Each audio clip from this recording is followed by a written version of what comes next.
Carlee called a relative after speaking with the 911 operator. She went missing during that conversation sometime after 9:36 p.m. Traffic camera footage was obtained which depicted this portion of the incident, and that footage was analyzed as part of the investigation in conjunction with the 911 call and cell phone data to accurately determine the time frame. Carlee's 911 call remains the only report of a child on the interstate, despite numerous vehicles passing through the area at that time. No one has called to report that a child is missing, and the Hoover Police Department did not locate any evidence of a small child walking down the interstate. Data from Carlee's phone, including her Life 360 app, shows that she traveled approximately 600 yards in her vehicle while she was on the phone with 911, stating that she was following a child. 600 yards. That is 6 football fields straight. 600 yards. The Hoover 911 Center received a second call from Carlee's mother stating that a relative was on the phone with her when they heard Carlee scream, and then they had an open phone line. Hoover police officers arrived on the scene within 5 minutes of being dispatched, and several other officers arrived shortly. They located Carlee's wig and cell phone in the grass near the vehicle. Her purse was located in the front seat of her vehicle with her Apple Watch in the purse. The food she ordered for Tzatziki's was also in the car. The items she purchased from Target, as well as the items taken from her place of employment, were not in the vehicle, nor were they located anywhere around the scene. Hoover police deployed all available assets from the point in the search for Carlee. Additional resources were called in to include our own drone unit, crime scene investigators. Numerous detectives responded to the scene. Throughout the day Friday, officers from surrounding local and federal agencies assisted Hoover police in the search for Carlee Russell. Officers returned to the scene on 459 to conduct a thorough line search for evidence.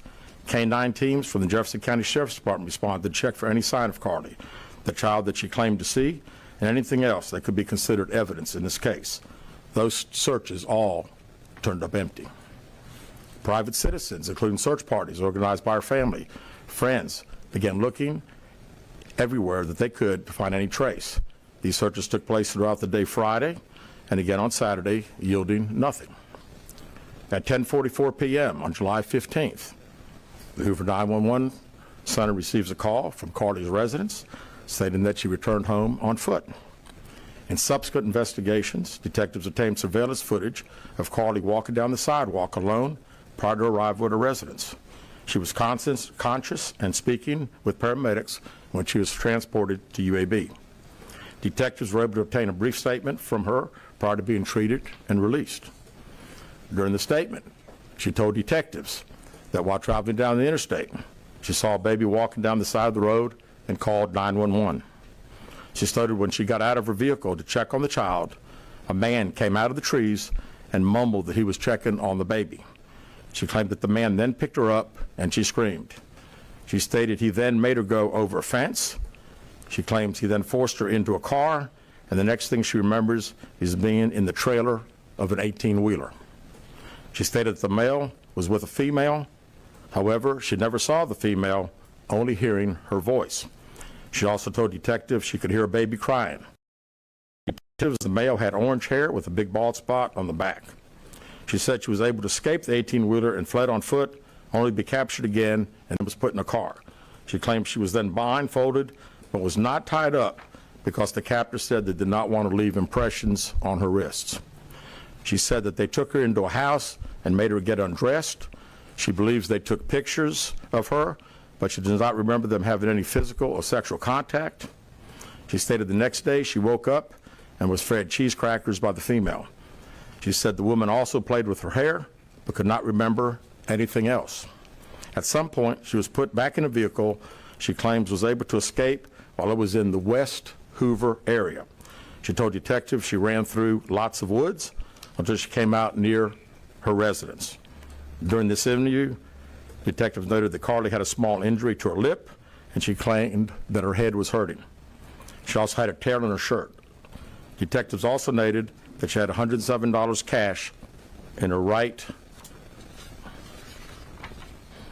sock. Out of respect for Carlee and her family, detectives did not press for additional information in this interview and made plans to speak with her in detail after giving her time to rest. Detectives continue analyzing data from Carlee's cell phone that was left behind at the scene. We enlisted the help of the United States Secret Service in conducting this analysis. Part of what data included several internet searches in the days leading up to their disappearance that I think are very relevant to this case. On July 11th at 7:30 a.m., the term, "Do you have to pay for an Amber Alert?" was searched. On July 13th at 1:03 a.m., the day of her disappearance, the term, "How to take money from a register without being caught," was searched. On July 13th at 2:13 a.m., the day of her disappearance, the term Birmingham bus station was searched. On July 13th, 2:35 a.m., a search for a one-way bus ticket from Birmingham to Nashville was conducted with a departure date of July 13th. On July 13th at 12:10 p.m., a search for the movie Taken, a film about abduction, was conducted. There were 2 searches related to Amber Alerts on a computer at Carlee's place of employment, including one regarding the maximum age of an Amber Alert. There were other searches on Carlee's phone that appeared to shed some light on her mindset, but out of respect for her privacy, we will not be releasing the content of those searches at this time. We've asked to interview Carlee a second time, but have not been granted that request. As you can see, there are many questions left to be answered, but only Carlee can provide those answers. What we can say is that we've been unable to verify most of Carlee's initial statement made to investigators, and we have no reason to believe that there is a threat to the public safety related to this particular case. Thank you very much. With that, we'll open the floor for some questions. Please raise your hand and I will call on you. Carol. Chief, do you expect any charges against Carlee Russell in connection with the disappearance and in connection with what was taken from the Woodhouse spa? Right now, our focus is to determine those 49 hours, so the investigation continues. So to be perfectly honest with you, that hasn't even entered our mind or been discussed. One more question. Is it surprising to you that the family has not been cooperative in returning to be questioned? Well, I think the family has stated to us that they didn't think that in her mental state right now, because of trauma of the incident, that she's not ready to talk, is what we've been told. Go ahead, sir. Yeah, question for Chief. You stated that the abductor had orange hair. Was this abductor black male? Was it female? Black female? White female? I believe it's a white male. Am I correct by saying that? Was it ever? Yeah, white male.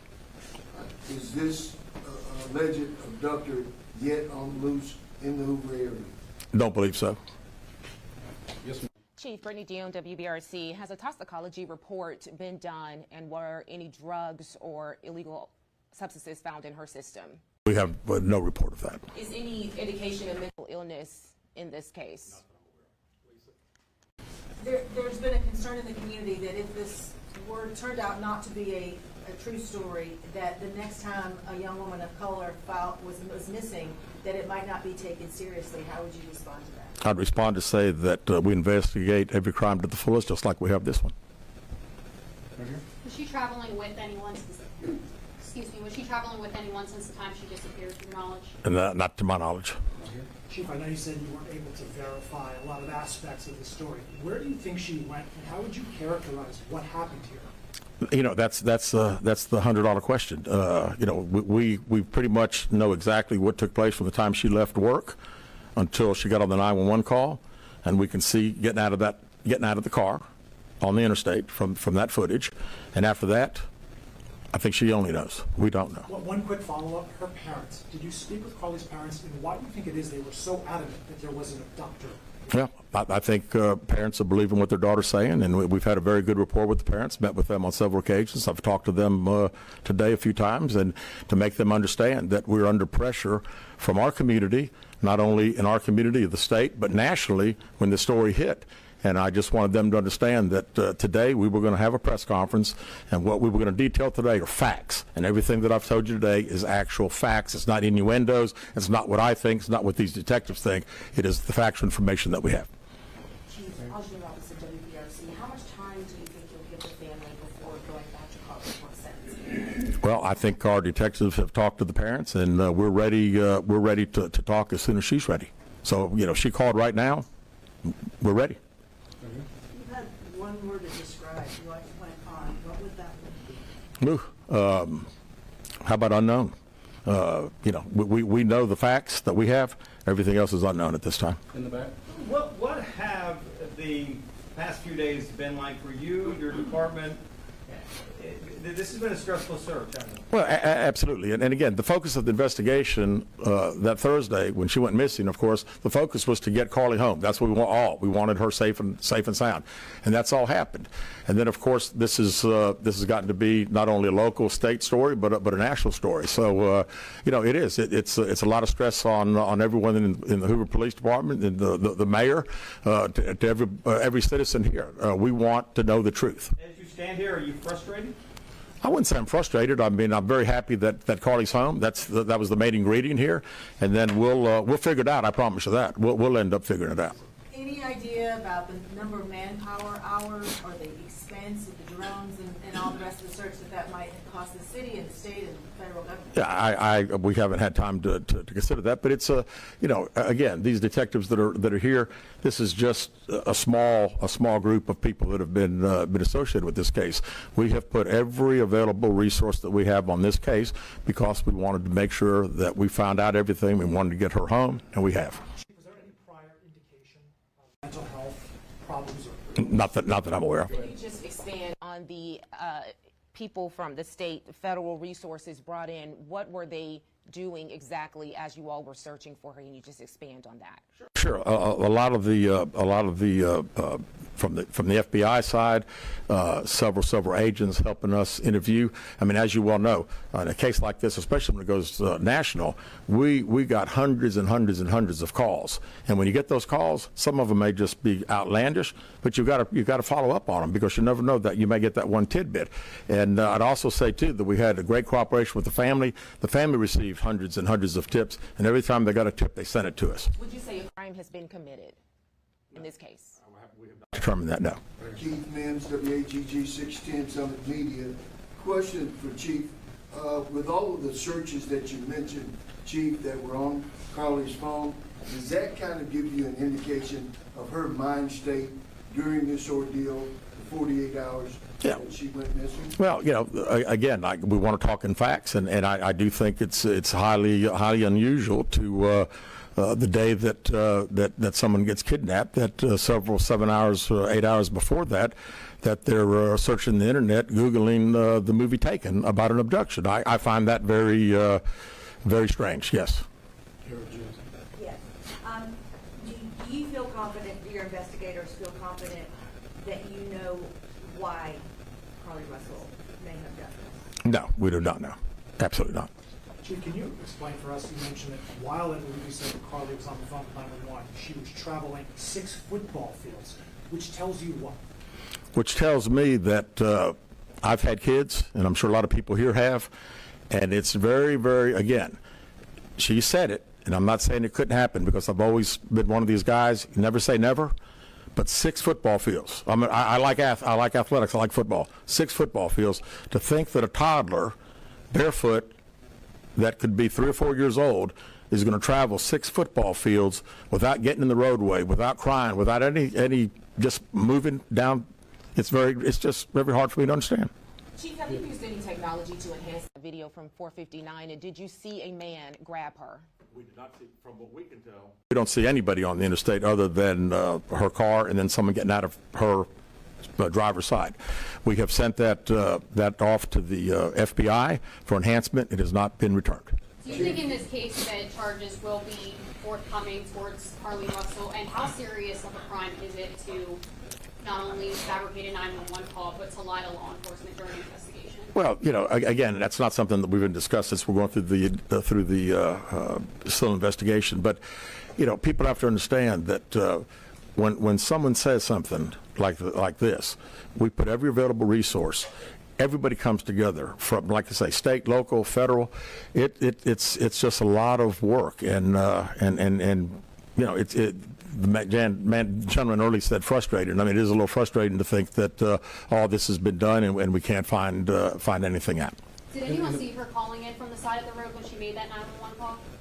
No, not to my knowledge. All right, So last is question this- here. Is this investigation held up until you can speak once again to Carlee Russell? Well, there's a few things that we're still doing, but obviously we want to talk to Carlee as soon as we can and do an in-depth interview. And at that time, I think we'll have these investigators doing some other things. So That's all the questions we're going to answer today. We appreciate you guys coming, and we'll be following up with y'all later. All right, wow, what a news conference there. We were bringing that to you here live on Live Now from Fox as police there saying Carlee Russell lied. She staged her own disappearance there and then continued that lie. So really remarkable stuff, no doubt about it, right here on Live Now from Fox, bringing it to you live, raw, and always direct here on Live Now from Fox. All right.